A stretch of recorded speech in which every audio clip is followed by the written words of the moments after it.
Dunyoviy mashhur asar Yigit degan shundoq bo'lsa. Avtori Ehson Abdulquddus.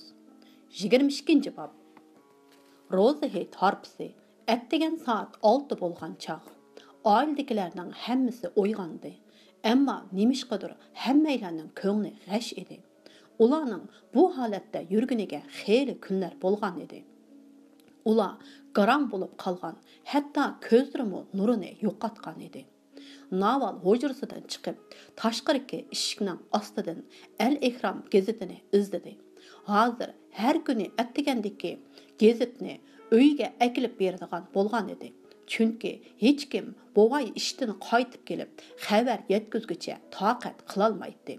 Hatto bo'g'aymi atdiganlik gazetni ko'rib, ko'ngil tindirib, ondan ishqa mang'atdi.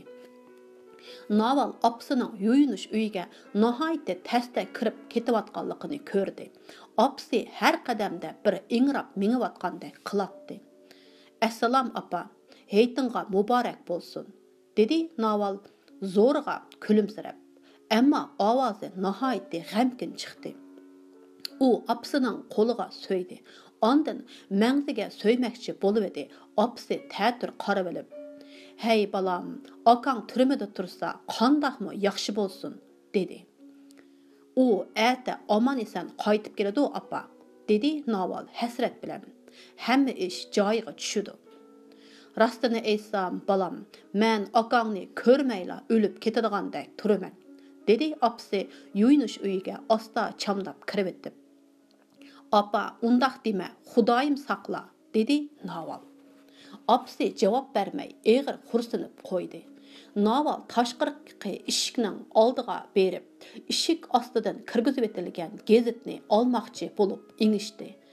Ammo qo'li gazetga tagmasdilla, ko'zlari chaqchib, o'diqqan holda tomga yo'linib qoldi. U xuddi zaharlik yilonga qaragandek gazetga tikildi. Ondan qo'rqib vaqirib etdi. Ammo yana vaqirib etmay deb og'zini qo'li bilan etib oldi. Ko'zlari gazetdan uzilmadi. Oxir o'zini bosolmay ichinishliq chirqiradi. Dod faryod ko'tirdi. Sarang bo'lib qolgan odamdek chochlarini yulib, yerni tepib ketdi. Samiya kechilik kiyimi bilan yugurib chiqdi. Orqasidan oq yaktak, oq do'ppi kiygan dadisi yugurib keldi. Bovayning do'ppisi sıyrilib peshonasiga, ko'zayniki og'ziga tushib qolay degan edi. "Nim bo'ldi? Nima ish?" hasrab so'radi bovay. "Naval, sana nim bo'ldi? Nimaga vaqiraysa?" so'radi Samiya oldirab tenib. Naval vaqirashdan to'xtadi. Ko'zlaridan vahima chiqib turadi. Lag'ildab titraydi. U oldidagi zaharlik yilonni ko'rsatgandek barmoqi bilan yerdagi gazetni ko'rsatdi. Bovay bilan Samiya tangla yerga qarab, gazetdagi qizil cho'ng mavzuni ko'rdi. İbrahim hamdi saqchilar bilan bo'lgan jangda o'ldi. Samiya singlisiga qaradi. Singlisiga deydigan nurg'un so'zi bordek kolpuklari titradi. Lekin bir eg'izmi gap qila olmay o'zini singlisining qo'yniga otdi.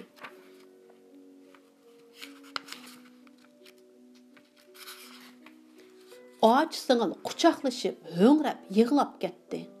Bovay titirgan qo'llari bilan yerdan gazetni oldi va ko'zaynikini to'g'rilab o'qishga boshladi. Tünügün kecha Abbasiya rayonidagi aholi Angliya gazarmasidan anglangan necha qitimli qattiq portlash ovozidan uyg'onib ketdi. Tekshirishlarga qaraganda bir necha yosh gazarmaga kirib olgan. Ularning maqsadi texi aniq emas. Sho'ba saqchi idorasining boshlig'i Varli poytaxt saqchi mahkamasi bilan aloqalashdi. Saqchi qism gazarmani qo'rshib olib, u yerga kirguchilarni tutmoqchi bo'ldi. Gazarmaga kirguchilar bilan saqchilar o'ttirsida jang bo'ldi.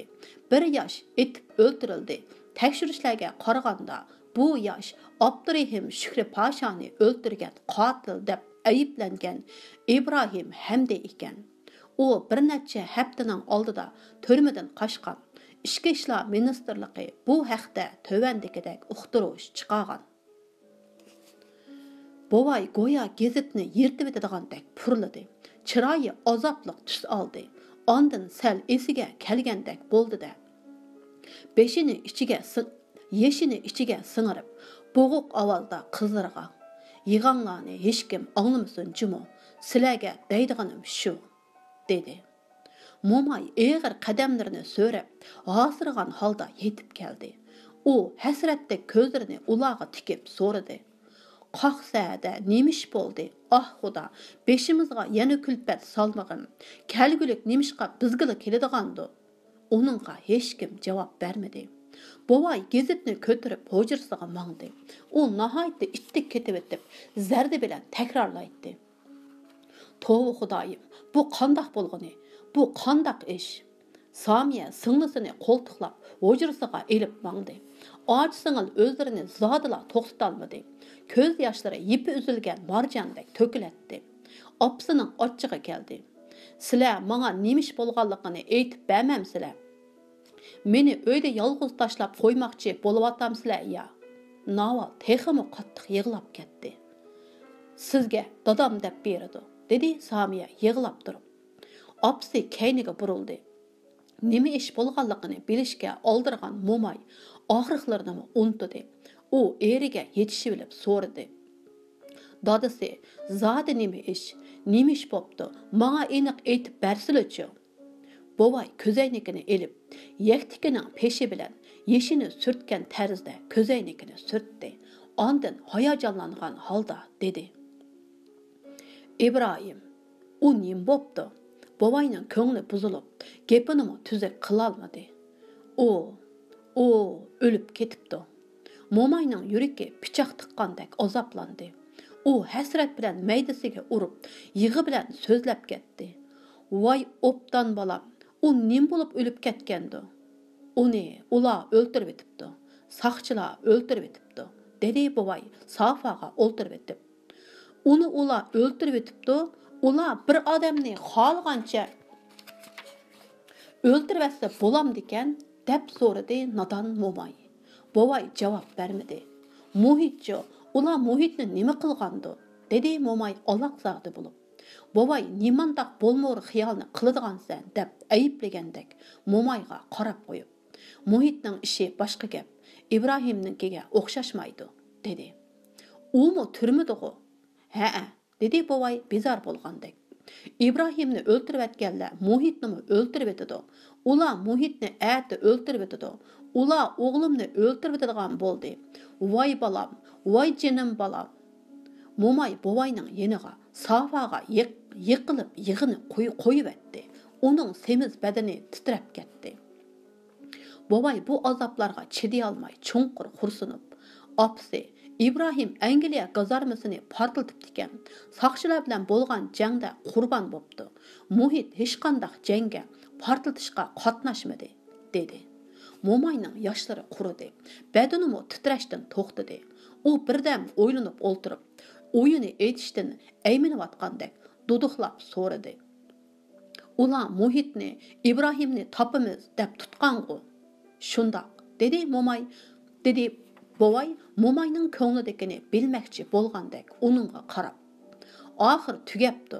Ular İbrahimni tepibdi." "Bu nima deganing?" hayron bo'lib so'radi bovay. "Shundoq, bildim. Ular İbrahimni topgan turuqliq nemishqa Muhitni qo'yib bermaydi", dedi Momay eriga tik qarashga jur'at qilolmay. Bovay xotinining bu xiyollari uchun izzo tortib ketgandek yuzini gezit bilan to'sib oldi. Ondan: "Tova degan xotin", dedi. "Agar Muhit İbrahimning o'limi badaliga turmadan chiqadigan ish bo'lsa, uning chiqmag'ini umr bo'yi turmada yotqini tuzuk." Bovay ortiq gap qilmadi. Xuddi boshqa bir odamga aylanib qolgandek o'z gaplaridan hayron qoldi. Ammo uning so'zlari chin yuragidan chiqqan. Agar o'g'lining turmadan chiqishi İbrahimning hayoti bilan munosabatlik bo'ladigan bo'lsa, u o'g'lini mangu turmaga yotqizishga rozi edi. Qiziq, o'g'lini qurbon qilishga uning ko'ngli unamdi. Bovay İbrahimdan ayrilish azobi, Muhitdan ayrilish azobidan yenik bo'lmaydiganligini his qildi. Uningcha İbrahim faqatla o'zi yoshirib qolgan vatanparvar yigit emas edi. İbrahimdek bir qahramonning yetilishi, qahramonlik ko'rsatganligi, vatanparvarlik harakati va xatarlik faoliyatlarida o'zining bir kishilik ajri bor edi. Shunga u hozir o'zining narsasini yo'qotgandek hissiyotda bo'ldi.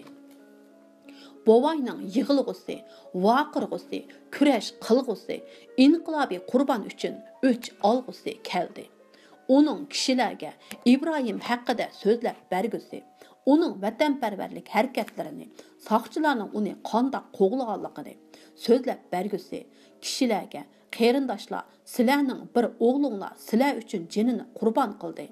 U sizlarning ozodliginglar, Angliya olvaslarini qo'g'lab chiqarib, chirik hokimiyatni og'dirib tashlab, sizlarning g'urur, yuz obro'yinglarni asliga keltirish uchun o'ldi, degusi keldi.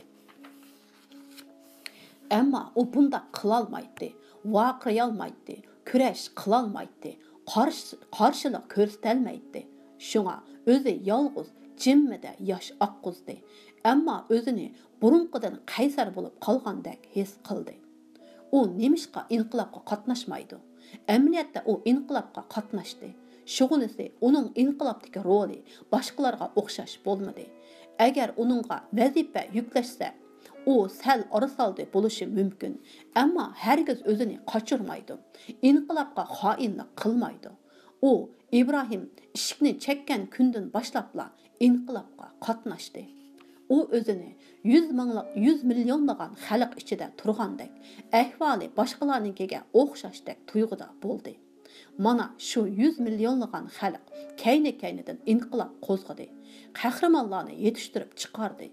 U shu xalq orasidan o'g'li Muhitni izladi, Muhitni ko'rdi. U temir rishatka orqasida turardi. Bovay o'g'liga qarab kulimsiradi. O'g'limi inqilobga qatnashib, qahramonlarni yetishtirish uchun o'z rolini joriy qildirmoqda. Bovay o'g'lining temir rishatka orqasida turganligini ko'rib kulimsiradi. Bu uning hayotidagi tunji qatimliq ish. Endi millionlagan xalq nima qiladi? İbrahim o'lgandan keyin xalq nima qilishi kerak? Ular umidsizlanmaydi, yosh oqquzmaydi, tez pukmaydi. Ular harakatga kelib, yana bir qahramonni chiqaradi. Ularning ko'zlaridan g'azab ushqudi chechilmoqda. Ularning pichirlashlari g'azablik cho'qonga aylanmoqda. Mamlakat miqyosida nurg'un voqealar yuz beradi. Har bir voqeadan bir qahramon chiqadi. Ana shu minglagan qahramonlar inqilobiy qurbonning irodasiga varislik qilib, inqilob qo'shinining oldingi qatorida mangadi. Mana bular bo'lishga tegishli ishlar. Bu ishlar cho'qim bo'ladi. Biz o'ch elishimiz, inqilob qilishimiz, qorong'u zulmatdan ozodlikqa chiqishimiz lozim. Muhitmi turmadan chiqadi. Bovay o'zini yashirib qolgandek his qildi. Vujudidagi qonlar o'rkashlab, jo'shqin, mardona, inqilobga intiladigan yoshlik bahori asliga kelgandek bo'ldi. Uning chiroyi xuddi tasavvuridagi namoyishlar qo'shini soqchilar tarafidan tarqitib etilgandek birdanla tutilib ketdi. Xotinining yig'isi uni cho'nqur xayoldan uyg'otdi. U qo'lidagi gazetni qo'yib, amaliyotda u bir xatni o'qimagan edi. Xotiniga qarab mehribonlik bilan: "Tahiya, nima bo'ldi? Ovoz chiqarsak bo'lmaydi jumi?" dedi. Dadasi: "Men chidamayla qoldim. İbrahim ko'z oldimdan ketmayotdi. Muhitningmi uning yonida o'ldirilganligini ko'rgandek bo'lyaptimi?" dedi xotini yig'lab turib. "Undaq dema. Xudoyim saqla, yaxshi tarafni o'yla. Ata Muhitga nima olsaq bo'la? Bu mening uni birinchi qatim yo'qlab berishim. Shunga ozroq tort opiray." Yana xotini uning so'zini bo'lib etdi. "Men qasam qilib aytgan, o'g'lim turmidala bo'ladi ekan. Bu uyga tort degan narsani yo'latmayman." Xotin: "Biri tort yeyman degani yo'q", dedi bovay ochiq kulib qo'yib. "O'g'limga ozroq narsa olsaq, ko'ngli ozto'la tasalli topamikin da'votiman." Momay jim bo'lib unsiz yosh to'kdi. Bovaymi undamadi. U jo'shqin bo'lishni o'yladi-yu, unda qilolmadi. O'g'lidan andisha qilish uni ansizchilikka selib qo'ydi. U o'g'lining omon eson qaytib kelishini, orzu armonlarining reallikka aylanishini umid qildi. Bovay hujrasidan chiqib, yuyinish uyiga mangdi. qizlarining hujrasining oldidan o'tib ketib etib, ularning yig'layotganligini anglab ixtiyorsiz to'xtadi. Kirib, oz-to'la tasalli berishni o'yladi-yu, keyin u niyatidan yondi. Yuyinish uyiga kirib, xuddi qo'g'lab yurgan raqibalariga do'q qilgandek eshikni jaloqqida yopdi. Naval karvatda düm yetib, qar yağmur kabi yig'laydi. O'zini bo'g'ib olmoqchi bo'lgandek, ikki tal o'rima chechini bo'yniga o'rib olgan edi. Yanida hadisi yig'layotdi. U Navalga tasalli bermoqchi bo'ldi. Ammo qarab beqib billa yig'lash Navalga tasalli bo'ladiganligini tushundi. Naval tuyuqsiz yig'idan to'xtadi-da, o'ngda yetib to'risqa tikildi. Ammo ko'ziga hech narsa ko'rinmadi. Chiroyimi o'zgarib ketdi. Hadisi gangirgan holda singlisiga ichinish aralash muloyimlik bilan qarab o'ltirdi. Naval likkida o'ltirdi-da, o'z-o'ziga so'zlayotgandek. "Men uning yiniga boraman", dedi. "Kimning yiniga?" hayron bo'lib so'radi Somiya. "İbrahimning yiniga. Bugun dushanba. U soat 11 da meni saqlamoqchi", dedi Naval. Samiyaning ichi seyrilib ketdi.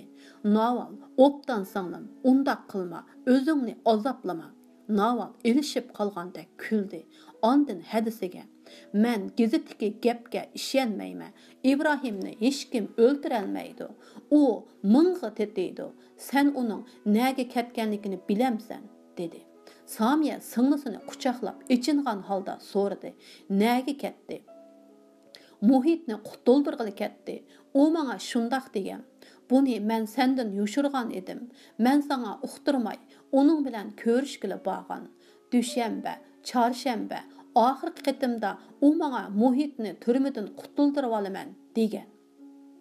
İçi seyrilib ketgan Samiya yig'ilib atkili tas qoldi. U bir amal qilish lozimligini his qilib, singlisini yenik silkib, ko'nglini yasadi.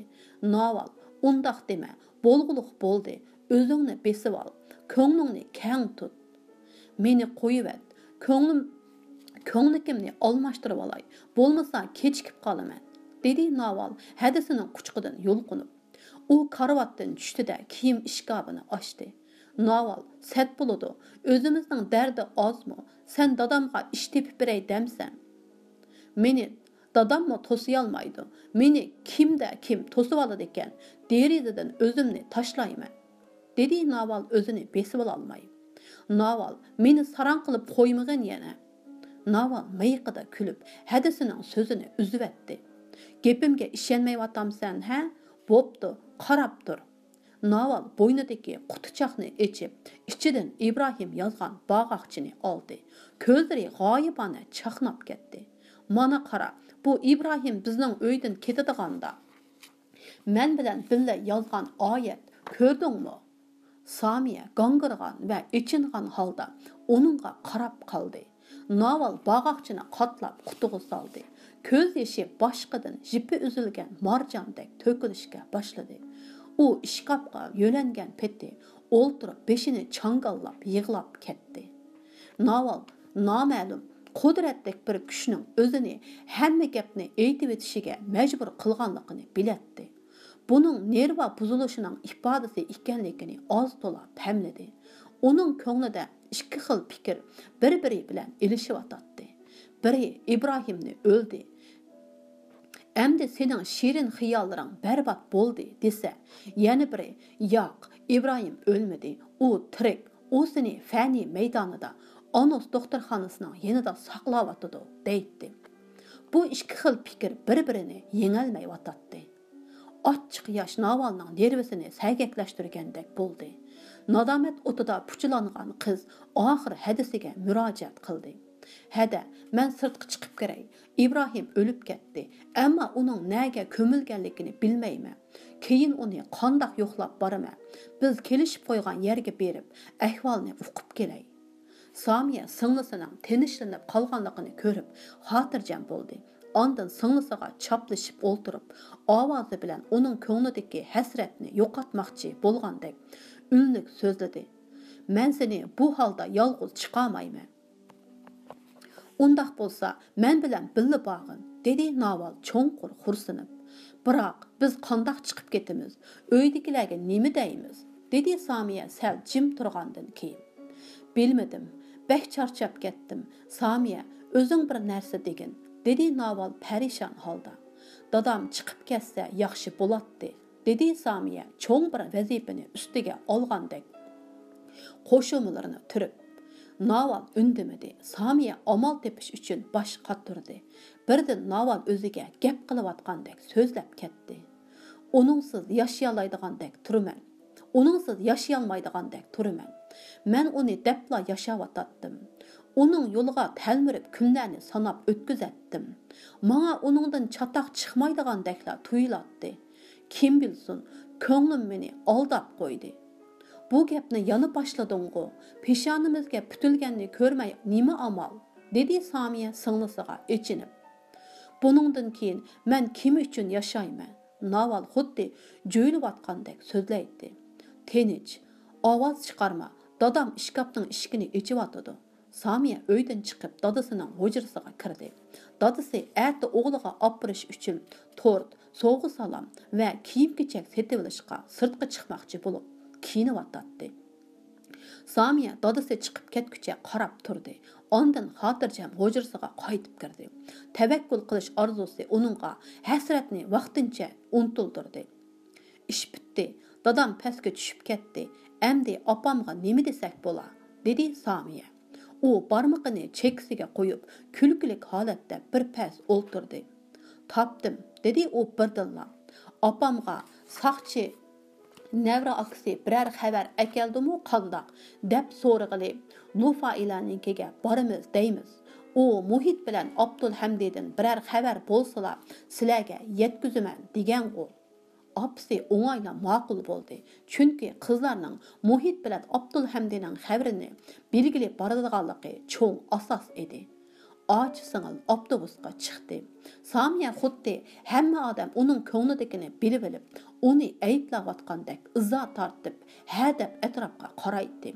Naval perişan edi. Uning ko'ziga ko'chadagi odamlar yoki ko'cha emas, faqat İbrahimlar ko'rinadi. İbrahim Naval uningga tunji qitim ishga ichib bergan chog'dagi kiyimi bilan edi.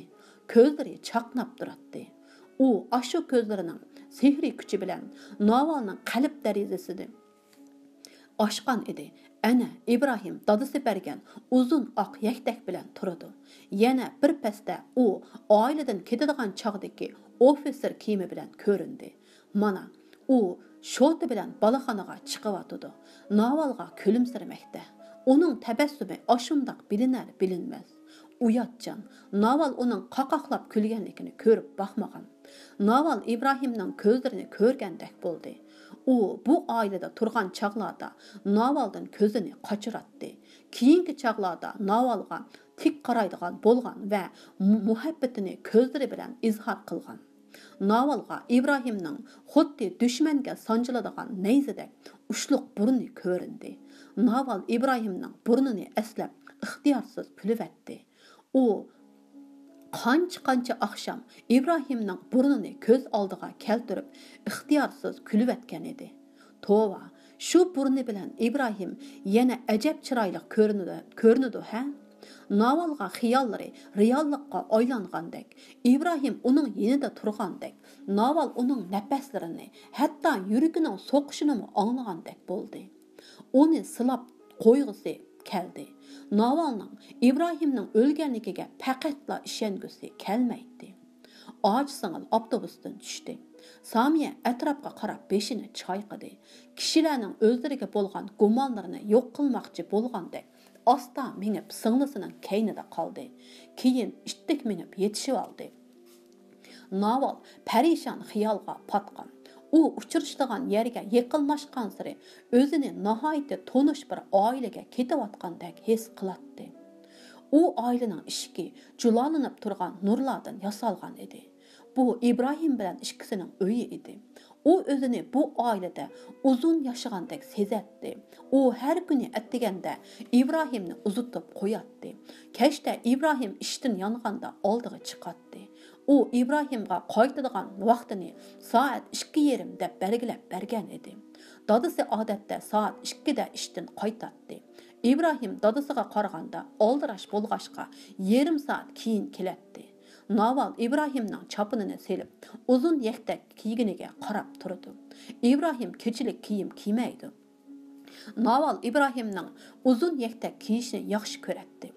U İbrahim bilan o'zi har xil taomlarni tayyorlab qo'ygan. Tamoq ustili oldiga keldi. İbrahimning nima taboqqa omroqligini yaxshi biladi. Masalan, yog'da pishirib muzlatilgan petiga tamoq yevetib İbrahimning xiyoli boshqa yerga ketadi. Naval etgan mezilik taomlarni maqtab qo'yishni unutib qolatdi. İbrahim doim degidek shunda xiyolga petib qolatdi. Hatta tushlik tamoqdan keyin ular balkonda dam elib o'ltirgan chog'da Navalga bo'ldi, gazir chaqmag'in deyishni unutib qolatdi. Naval gazir chaqsa İbrahimning yoqtirmaydiganligini biletdi. Shundaqdimi qasdan uning ochchig'ini keltirib, diqqatini o'ziga tortish uchun shundaq qilatdi. Ammo İbrahim buningga parvo qilmaydi. Uning doim degidek ko'ngli bir joyda bo'lmaydi. Aldirabla yuratdi. Naval shundaq bir aldirash odamni, zimmasiga vatanning og'ir yukini olgan odamni yaxshi ko'rib qolgan edi. Yana xili mang'amdiq. Hadisining gapi Navalni esiga keltirdi. U xuddi hadisiga gapini tushunmagandek qarab qo'ydi-yu, javob bermadi. Bir necha qadam mang'andan keyin Samiya yana so'radi. Biz biror odam bilan ko'rishamdik. Naval hadisiga qarab aranla. İbrahim dedi. Samiya singlisini yana gangirtib qo'ymay deb gap qilmadi. Ular fani maydoniga yaqinlashdi. Naval xuddi bino palampiga chiqayotgandek qadamlarini ostilatdi. U xiyolidagi o'z uyining palampiga chiqayotdi. U doktorxonaning temi yanida to'xtadi. Naval o'zini İbrahimni yo'qlab kelgandek his qildi. Ko'z yoshlari mang'zini bo'ylab oqdi. Naval yeshini surtmadi. Naval Xudoyimdan muhabbatiga yor yo'lak bo'lishini tilab, oyat o'qimoqchi bo'ldi. Ammo qallasida oyatlar bir-biriga oralashib ketdi. Beshini o'qisa, oxirini unutib qolatdi. Navalning qallasi garang edi. Shundaqla u esini yo'qotgandek darajada emas edi. Turibla İbrahimni o'lib ketdi deydi. Turibla yana uni tirikdek his qilatdi. Birda uni qabrida yotdi deb tasavvur qilatdi. Orqadilla o'z uyida ko'rgandek bo'latdi. Navalning beliki, beshi, maydasi, putlari, mengisi go'yo qiyma-chiyma qilinayotgandek, o'tda kuyayotgandek og'rib ketadi. Samiya somkasidan qo'lyog'liqini elib singlisiga sundi. Naval qo'lyog'liqini elib ko'z yoshlarini surtmoqchi bo'ldi-yu, to'xtab qoldi. Chunki uduldan bir saqchi kelyotdi. Xuddi azaldan ko'rib baxmagan dahshatli narsani ko'rgandek, Navalning ko'zlarida vahima aks etdi. U saqchining qo'lidagi miltiqqa tikildi. U ilgari miltiqqa munchalik sapsilib qaramagan. Saqchilarning miltiq deydigan narsani ko'tirib yurganligini ko'rgan bo'lsa-mu, uni kichik bolalarning o'yinchiqidek narsa. Saqchilar uni faqat o'zlarini haybatli ko'rsatish uchunla ko'tirib olgan deb o'ylagan edi. U miltiqqa hech qachon hozirgidek tikilib qaramag'ashqa, miltiqning zaharli yilonning og'zidek og'zini, choyonning quyrug'idek tepkisini ko'rib baxmagan edi. Miltiq hargizmi o'yinchiq emas. Hayvasini ko'rsatish uchun ko'rsatibla ko'rinishga ko'tirib oladigan narsa emas, balki odam o'ltiradigan qurol ekan. Mana İbrahimni mushunda miltiqda o'ltirib etgan. Saqchilar nimishqa miltiq elib yuriydigandi. Ular miltiqi bilan qahramonlarni o'ltirdi. İnqilobni bo'g'di. Muhabbatni yo'qotdi.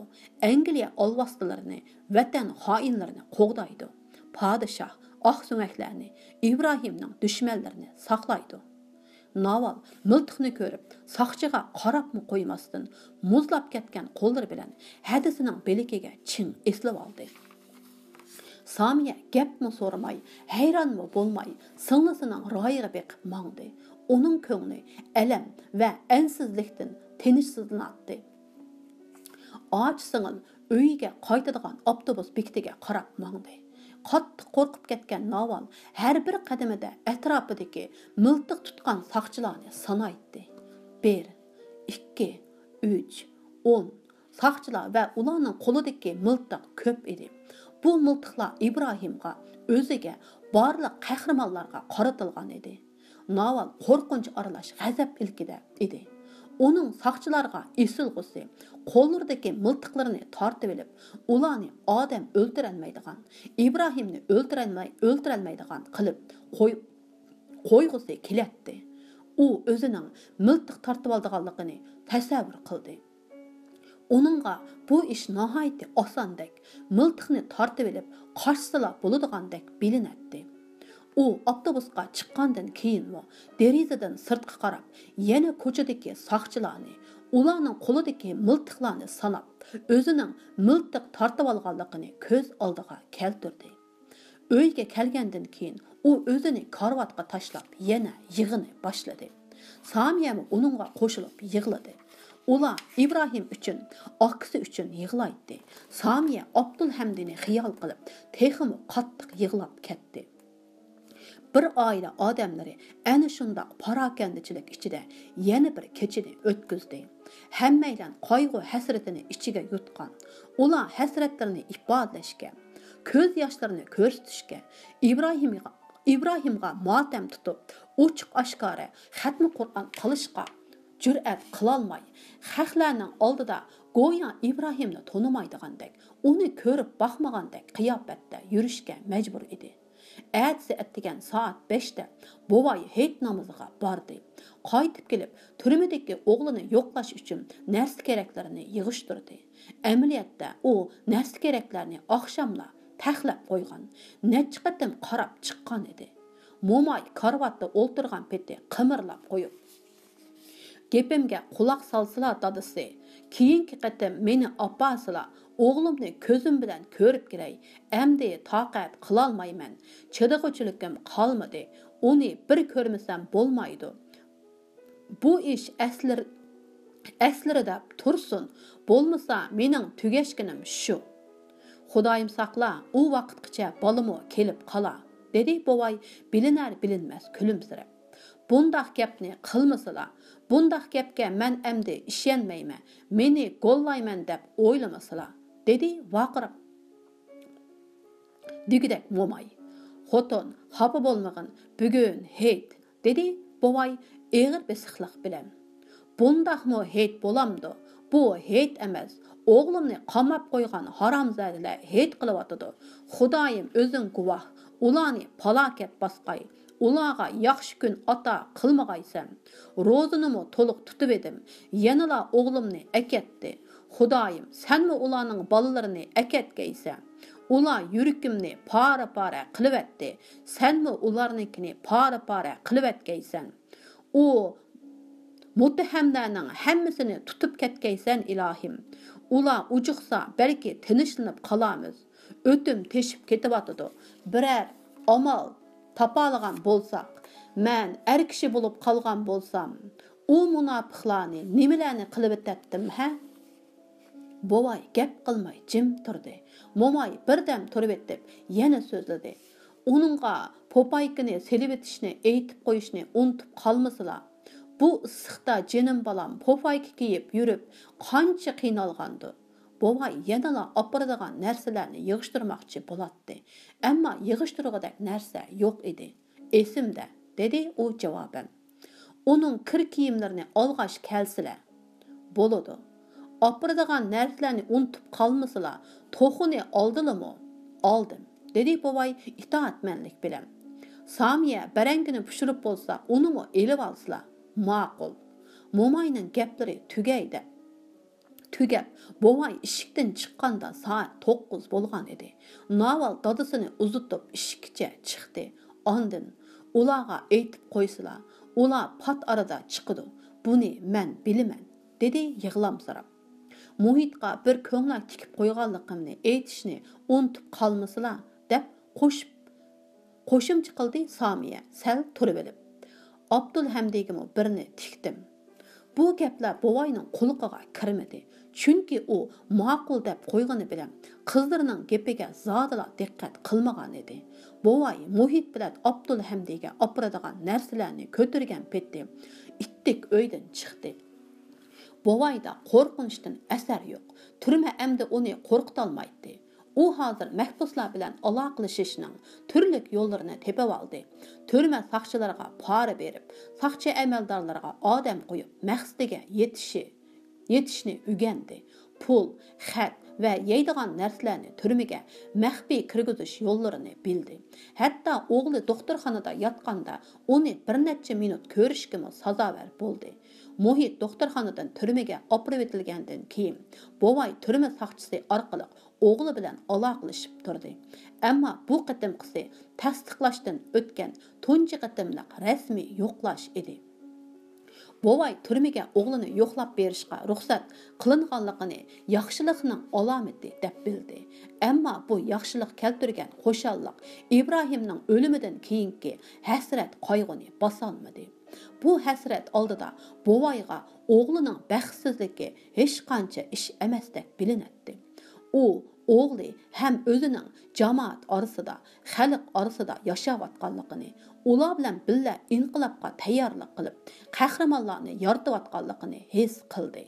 Bu xil hissiyot uningga yangi kuch baxsh etib, uni go'yo boshqalar bilan birga soqchilarga taqobil turadigan, hukumatga qarshilik ko'rsatadigan, turmalarni pochoqlab etadigan holga keltirib etgandek edi. Bovay turma darvozasi oldida to'xtab, eshik qo'ng'iraqining knopkasini ching bosdi. Eshikdagi ko'znak ochilib, uningdan bir so'rin chiroy ko'rindi. Uning soqol burutlari, kolpuklari atrofida o'milab yurgan qora qurtlarga o'xshatdi. Bovay tuqqan yo'qlash kinishkasini chiqarib edi. Heliqi odam to'shikdan qo'lini chiqarib, kinishkini oldi. Ondan uningga birdan qarab qo'yib, ko'znakning qopqiqini yepivetdi. Hayal o'tmay darvozaning kichik eshigi ochildi. Zohir Bovay eshikdan kirdi. 22-bob tugadi.